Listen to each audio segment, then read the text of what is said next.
Há uma ideia do filósofo Kierkegaard que nunca me saiu da cabeça. Ele diz que a Bíblia, e olha, podemos estender isto a qualquer texto profundo, é como um espelho. A questão que me assombra é, quando olhamos para esse espelho, o que é que vemos? Vemos as verdades do texto a refletirem-se em nós, a revelarem algo, ou, na verdade, estamos só a ver o nosso próprio reflexo, a projetar as nossas ideias, os nossos preconceitos? Esta é a grande questão que nos propomos a desvendar hoje. Temos connosco uma série de excertos de uma obra académica de Kevin Van Hooser, um autor que navega entre teologia, filosofia, teoria literária. E a nossa missão é usar este material para mergulhar numa das batalhas intelectuais mais fascinantes do último século, a batalha pelo significado. De onde é que ele vem? Pertence ao autor?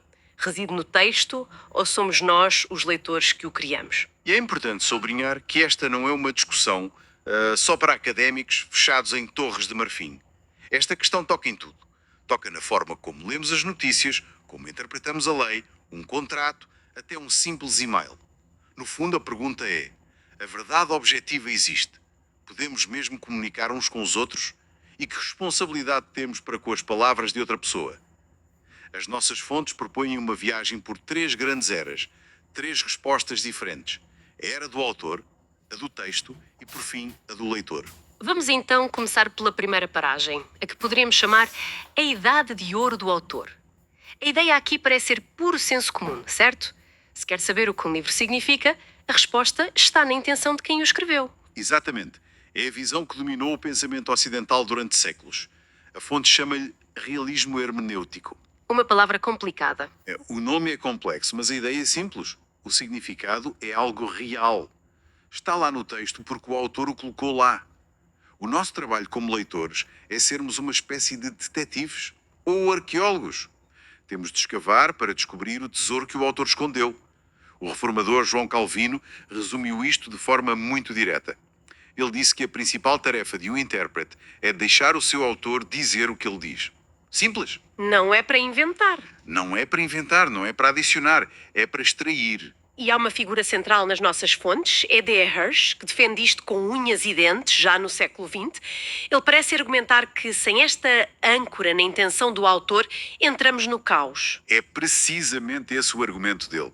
Para Hirsch, se o significado não for determinado pelo autor, então, bem, qualquer interpretação é tão válida como qualquer outra. E aí perde-se qualquer critério. Perde-se tudo. Como podemos dizer que uma leitura está errada? Como podemos julgar a interpretação de um juiz sobre a Constituição? Sem o autor como critério final, a comunicação desmorona-se. O autor, nesta visão, é quase como um deus para o seu texto. Um criador. Um criador soberano que define a realidade daquele pequeno universo. A nossa responsabilidade é sermos fiéis. Mas espere um pouco. Isso parece ótimo na teoria, mas na prática, como é que funciona? Como é que podemos saber, com certeza, o que Shakespeare tinha na cabeça quando escreveu Hamlet? Ou Platão, há mais de 2 milénios? Não estamos sempre a adivinhar? A preencher as lacunas com a nossa própria sensibilidade? Não é um pouco ingênuo? Essa é a crítica exata que fez este modelo entrar em crise. É a pergunta de $1 milhão que abriu a porta para uma revolução completa. Percebeu-se que o autor não é uma entidade transparente. Ele próprio pode não ter consciência de tudo o que as suas palavras implicam. E foi essa suspeita que nos levou à Segunda Era. Uma era marcada por uma frase bombástica: a morte do autor. Certo, aqui o chão começa a tremer. No século XX há uma série de terremotos intelectuais. Fala-se na morte de Deus, na perda de um centro de verdade absoluta. E logo a seguir, como que por contágio, surge a morte do autor. O Roland Barthes, uma das figuras de proa, escreveu algo muito provocador. Ele disse que recusar-se a encontrar um significado final num texto é, em última análise, recusar a Deus. É uma afirmação fortíssima.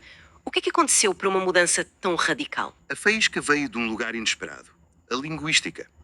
Com um pensador chamado Ferdinand de Saussure. Ele propôs uma ideia que virou tudo ao contrário. Até então pensava-se que as palavras funcionavam como etiquetas.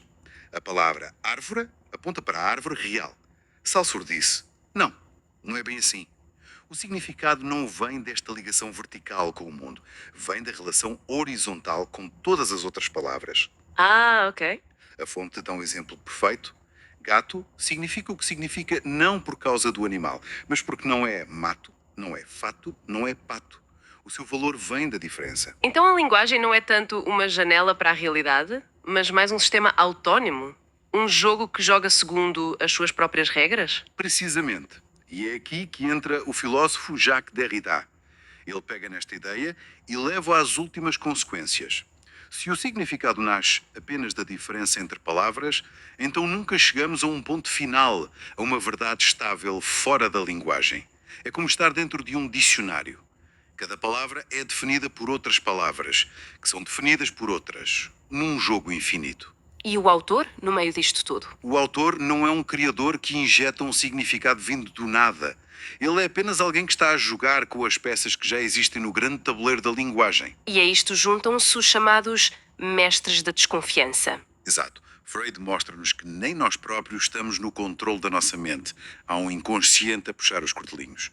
Marx argumenta que as nossas ideias não são puras, mas moldadas pela nossa posição social e económica.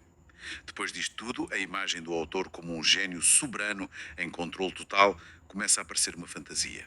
E há um exemplo fantástico nas fontes, do autor Humberto Eco que sentiu isto na pele. Ele conta que, no seu romance O Pêndulo do Foucault, o título era uma referência direta ao pêndulo do físico Léon Foucault. Era essa a sua intenção.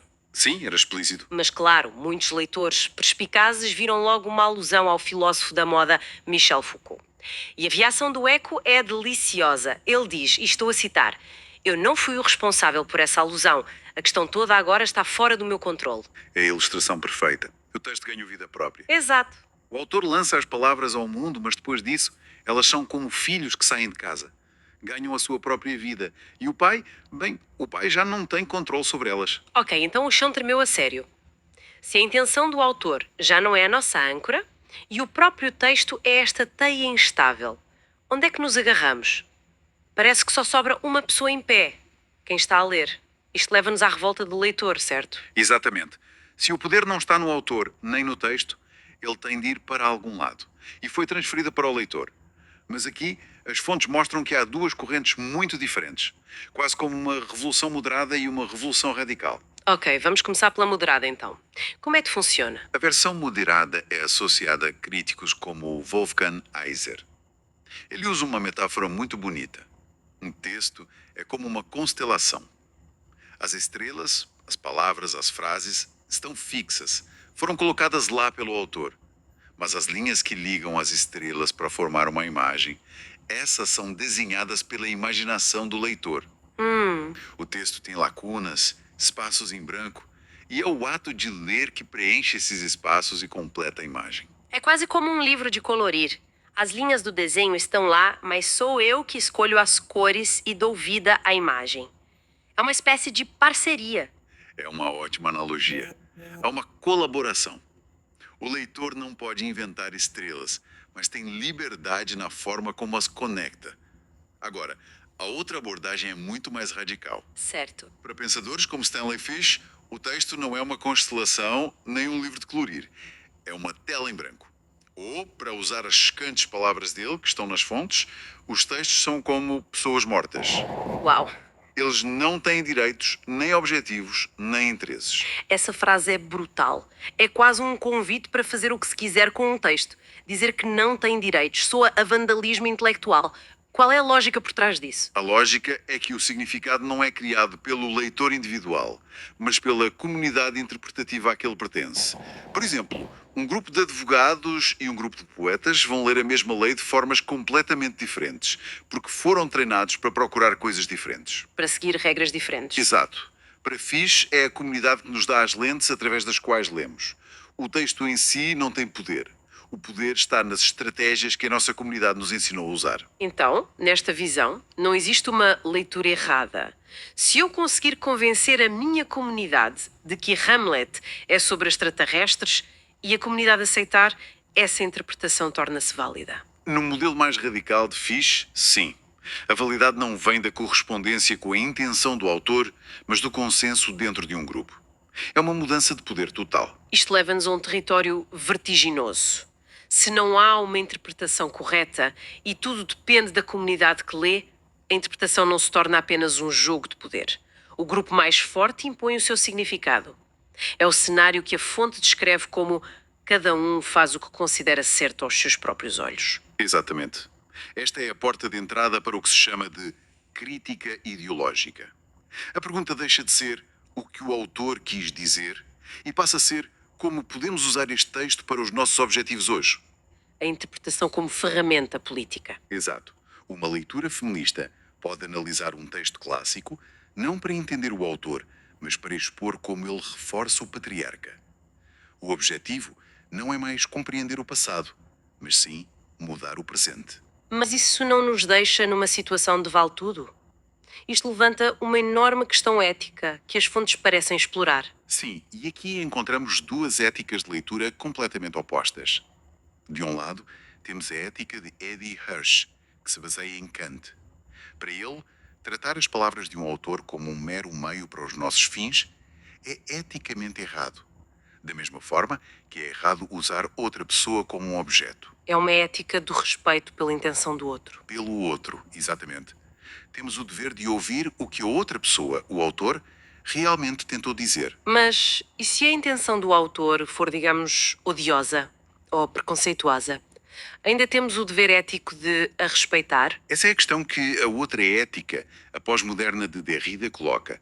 Para Derrida, a ética é o oposto. Ele diria que o próprio ato de compreender totalmente um texto, de dizer, ok, percebi, é isto, é um ato de violência. É reduzir a complexidade do outro a algo que conseguimos dominar. Uau! Para ele, fazer justiça a um texto é reconhecer que ele nos escapa sempre. A responsabilidade do leitor não é entender no sentido de fechar o assunto, mas sim manter a conversa aberta, resistir à tentação de ter a última palavra. Percorremos um caminho longo e sinuoso. Começamos com a certeza do autor como rei ou dono da verdade, depois vimos a sua morte e a ascensão do texto como um sistema instável, e por fim chegamos à coroação do leitor. Parece um beco sem saída, um impasse entre a tirania de um significado único e a anarquia de significados infinitos. Parece, mas a fonte não nos deixa nesse beco. Vanuser apresenta um pensamento final, uma possível terceira via que é genuinamente provocadora.